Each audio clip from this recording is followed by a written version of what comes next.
Oh crap! Now I've got to try and open the notebook. Okay. How the hell do women get anything done in They these don't. These aren't even glued to my hand, and I'm struggling. I'm having a great time. Don't worry, just having a great time.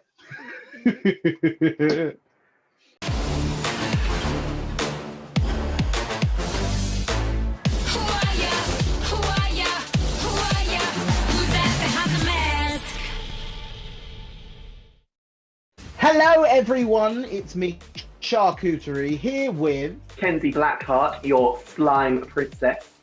And we are here once again to review and investigate episode 4 of The Masked Singer UK Season 2. Yes! So, I know. So this week we got back to the second lot that we had from week 2 of The Masked Singer UK. Yes. Quite a good week, I thought, actually. Yeah, I agree. There was a big swerve in there, which changed my opinion about someone quite a lot. But let's work through. We'll get to that when we get to it. So we started the week with Mr. Grandfather Clock. Spoiler: they didn't make it past the end of the episode.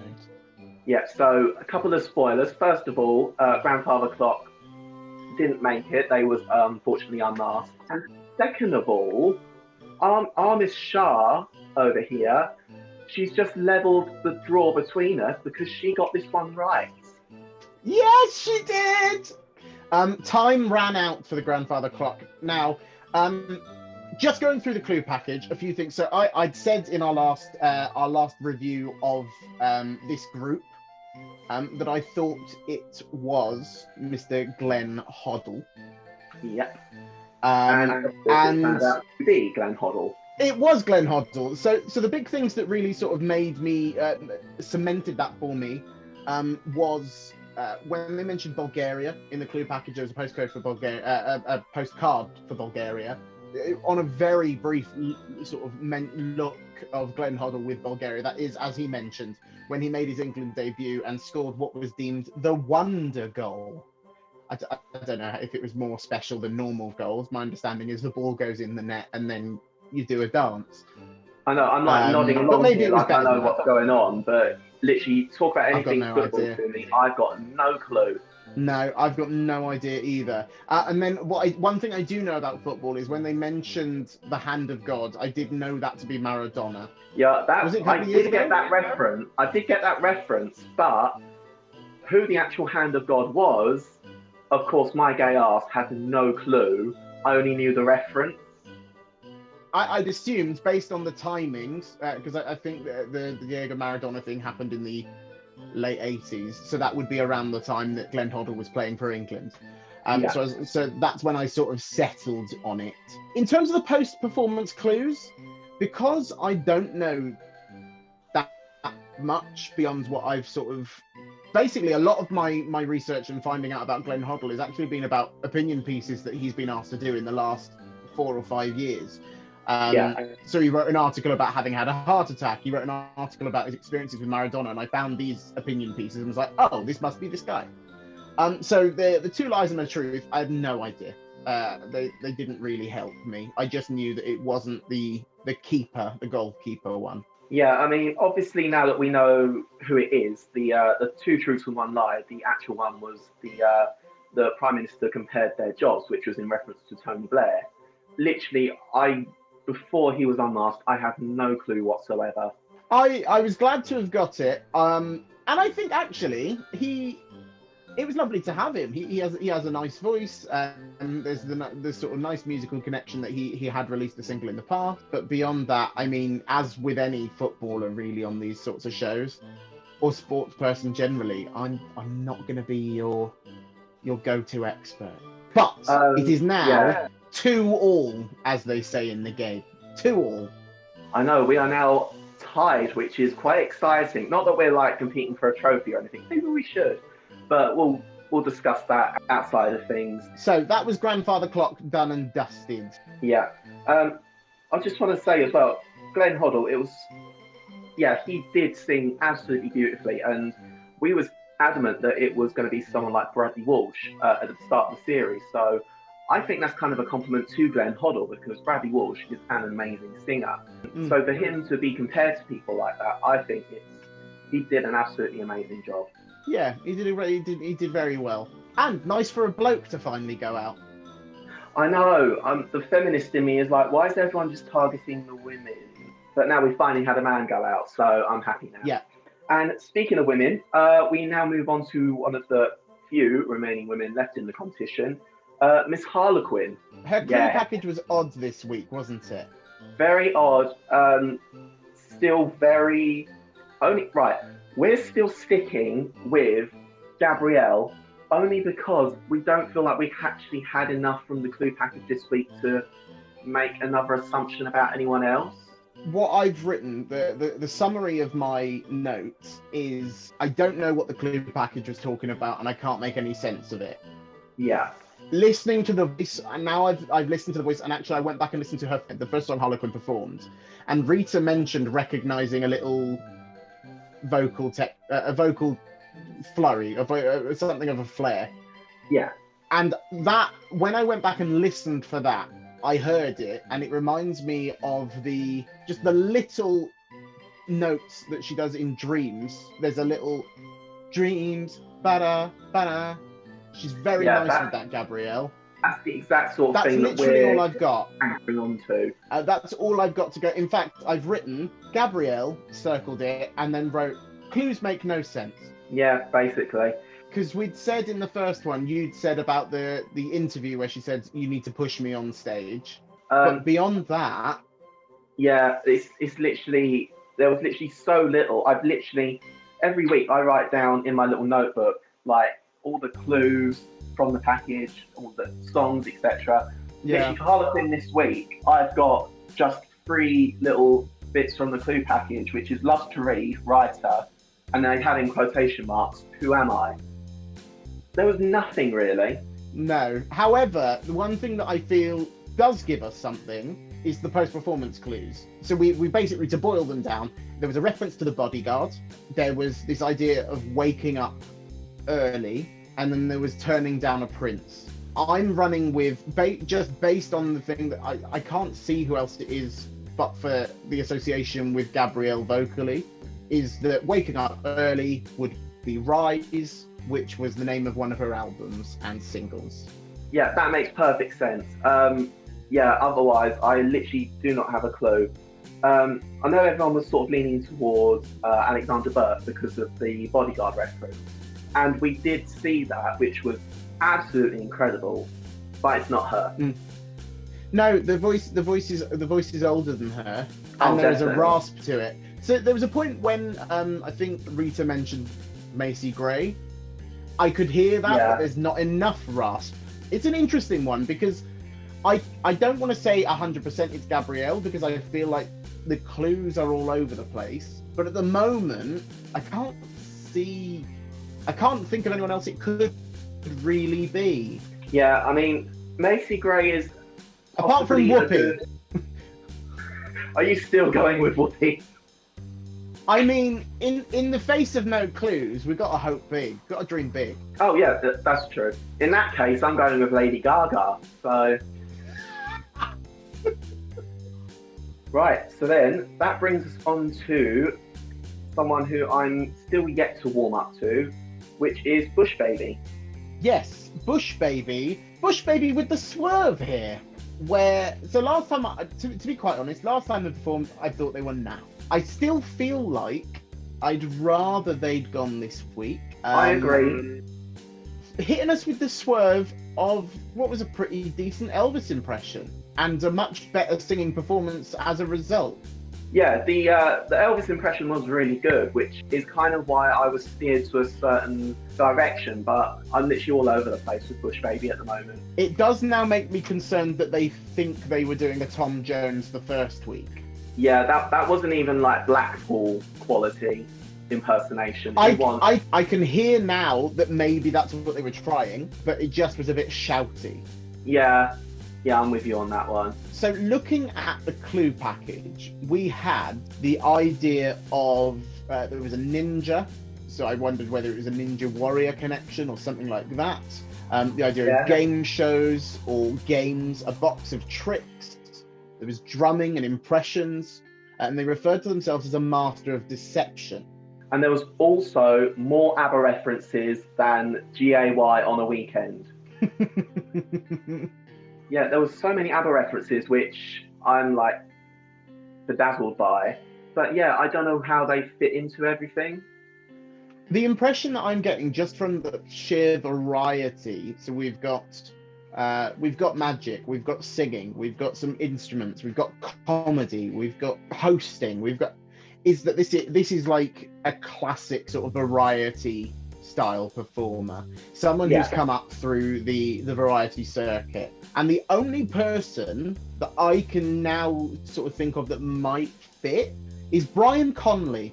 Oh my God, right. I would love it if it was him, because absolutely adore Brian Conley. He is hilarious, but not who I've got down. Okay, who have you got down? So one of my guests for this week, for Bush Baby, is Pete Furman, who is a magician / comedian, and also does a lot of the panto circuit. And the only other one that I'm that could be an option, but I don't think it is someone like a Freddie Flintoff. I kind of went with him because on League of Their Own, which he is a team captain on, he sometimes, as like a party trick, I suppose, if you want to call it that, does a really good Elvis impression, which of course Bush Baby served us this week. My only thing is that Freddie Flintoff, having seen him in person, is very tall, and Bush Baby isn't. Yeah, it's tricky. Like, I think Bush Baby, the complete opposite to Harlequin, where there's so much in the clue packages that you could be anyone. In terms of post-performance clues, they mentioned the idea of activities in the night sky. Yeah. There was recipes, and that they had worked with children and animals, which again for me would lend it to oh. Right, so the clue about worked with children and animals could apply to panto. Yeah.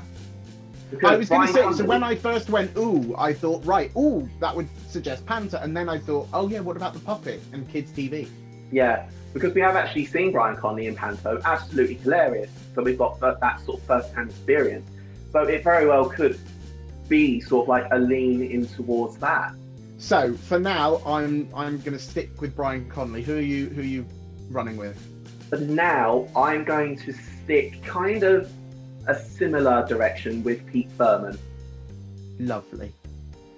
Which takes us on to, and I think actually in our last video about this, I think we've got this one nailed down, to Viking. I've literally not changed a single thing about my guess for Viking. No, I'm absolutely the same. So we've both got down Morten Harket of Aha. So looking at some of the clues, obviously the difficulty with the show is when you get an idea in your head, you almost start running at it with confirmation bias, where you start making the clues fit. So it is always wise to take it to sort of go at it from clues first. But there was a vinyl breaking in the clue package, which I think refers to the idea of a record break. As I think you mentioned last time, Morten Harket holds a record for the longest note in a commercial song. About 20 seconds. Oh, it was long. It was long. Some of the others I struggled with. How did you get on with the main clue package? So yeah, I kind of thought about it the same as you, about the whole sort of record breaking and Morten Harket having one of the longest notes in a commercial pop song.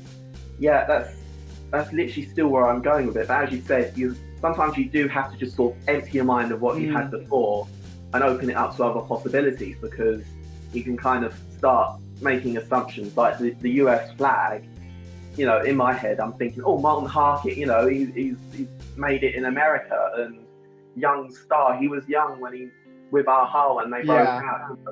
That could apply to anyone, but in my head, because I've got Morten Harket stuck on the brain, I'm like still running with that. I think also another thing that sort of settled or helped confirm it for me, a friend of mine who's watched a couple of the episodes got in touch and said, have you seen this clip? Yeah. And it's a clip of Morton singing Aha's arguably biggest hit, Take On Me, but it's an acoustic slowed down version of it. And if that isn't the same voice that sang Songbird and sang Watermelon Sugar, I don't know who it could possibly be.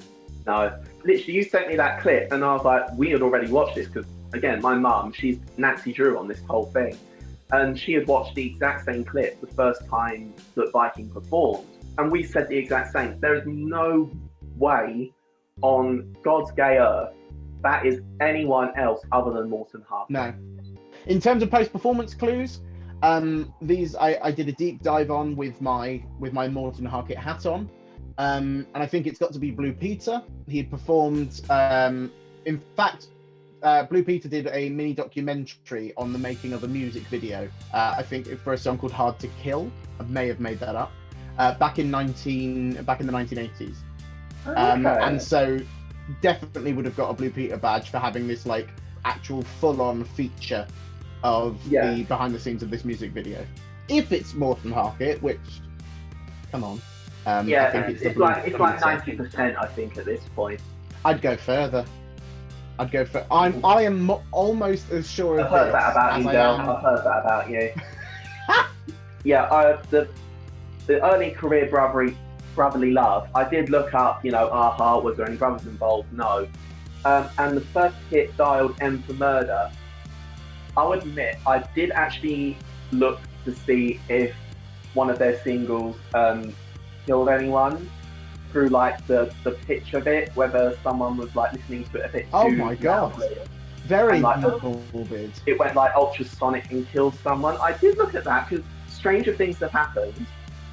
Thankfully nothing like that on their records, so thankfully they've not killed anyone, but I'm sure Morton Harket has slayed a few hearts. But have you seen pictures of him nowadays? He's lovely. He still looks absolutely incredible, an absolute zaddy. True. Yeah, speaking of which, on that note, I can't believe we've got to episode 4 and not mentioned Joel Domit. Girl, I know. He looks absolutely amazing every week, which only just enhances his... To be fair, he'd look incredible without the suit. Well, I mean, Skype can attest to that. Yeah, he absolutely looks absolutely incredible, and definitely adds to the pleasure of the viewing of the show. Let's say that. I think, and also, I just think he does a good job, which is nice. Absolutely, yeah. I think he's well suited to this sort of show, and the sooner he can take over for Ant and Dec on as many things as possible, the better. No shade. I still like Ant and Dec. I still like them. No, not about it for me. Okay then, fair enough. And on that bombshell, we move on to to Lenny Henry, because there's no point us calling him Blob. AKA the Blob, who is Lenny Henry. Such is the it is so obvious that it's Lenny Henry. I didn't even make notes on the clue package beyond performed with heroes. Yeah. Because the rest was all just this nonsense of them trying to make us think it's a musician. But obviously, he may well have recorded songs and stuff, because he was huge when sort of at the height of his comedy fame. I've just written performed with heroes, Lenny Henry, Lenny Henry, Lenny Henry. I did write down the clues. I don't think I needed to, because you just listen to Blob perform that song. There's no one else on this planet that it could be. It is Sir Lenny Henry. I'm not sure about the post-performance clues, but by that point I'd already gone, well, this is Lenny Henry, what am I doing writing stuff down? You don't slaughter the cow, make the hamburger, then keep killing the cow. You once it's dead and done, you move on. So the first clue was named after a doctor. Yeah, that one I have no idea about. That they're not squishy. Anything but squishy. There's got to be that right. That one has got to be something very cryptic. I think we're going to have to go a little bit Egyptian. The Sphinx's riddle on that one. Yes. Well, if it's anything but squishy, then it's sort of, I'd want to look at his filmography and look for something called hard or tough or Do you know what I mean? A TV show that has a sort of, and then it was related to my sidekick. Does Lenny Henry have any like siblings or? Wait, who is he married to? He was married to a really huge Dawn French.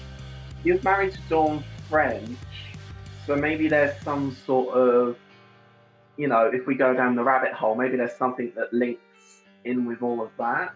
We now interrupt the show to bring you the world's loudest sneeze in 3, 2, 1. Sorry, I'm so sorry. Jesus Christ! I'm so sorry. Oh, always noisy drama with Shar Cooterie. Oh my god, that really hurt. I've pulled both my shoulders. Yes, whilst he's married to Dawn French, I don't think they've actually done any work together. So I don't know whether it would be sort of that he'd call her his sidekick, if that makes sense. A tricky one. Brother-in-law, like someone on Dawn French's family who's also in showbiz. But that's Lenny Henry. That's the Blob. Yeah. I'll be absolutely surprised if it's anyone else. That's literally all I can say. I'd say we've got, of that 4, now that the clock's gone, I think we've got 3. I think so as well. And it's just Bush Baby. Yeah, Bush Baby's going to be an ongoing enigma, I think. But other than that, I would say that we're quite, well set on the other 3. Which leaves us, so let's, just because next episode we're going to be, they're compiling both groups into an 8. So we're going to have a bit more to review. So the episode might be slightly longer. There's only really 3 that we're not either individually or collectively settled on, I think, at this point. Yeah, it could either be a very long episode if they throw in even more clues, or it could be very short. Either way, though, I'm sure it's going to be filled with nonsense, as all of these have been so far. Which one, R1 or The Masked Singer UK? Why not both? Why not both? So why not watch The Masked Singer and then hop over here and watch our YouTube videos? Yeah, exactly. What else are you going to do? Are you still going to order that pizza from last week? I don't think so. So, until next time, I've been Shar Cooterie. And I have been Kenzie Blackheart. And this has been The Tucked Guesser. We'll see you next week. Bye-bye. Bye.